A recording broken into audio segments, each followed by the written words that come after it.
गोरी गांव के छोरी, गोरी गोरी गांव के छोरी, मटकट कहाँ जाथस, काबर गुर्री देख के तहा मोर बर बगिया थस, हाय काबर जुलुम ढाथस।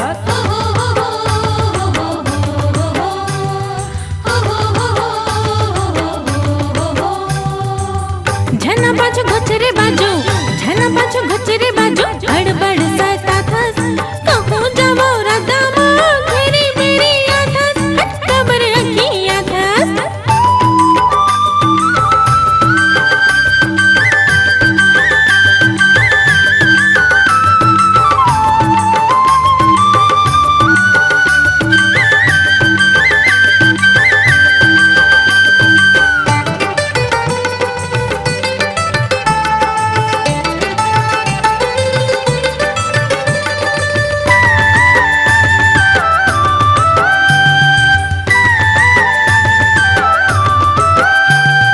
बिना देखे आँखी पिराते का कहूँ संगवारी, ऐसे तोरे बिना हो ही कैसे जिंदगी के निस्तारी, ए मोर संगवारी।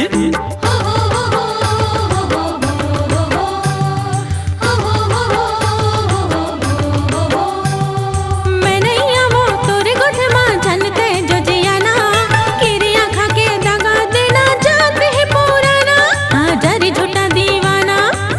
गोरी गोरी गांव के छोरी, गोरी गोरी गांव के छोरी, मटकट कहाँ जाथस, काबर गुर्री देख के तहा मोर बर बगिया थस, हाय काबर जुलुम ढाथस।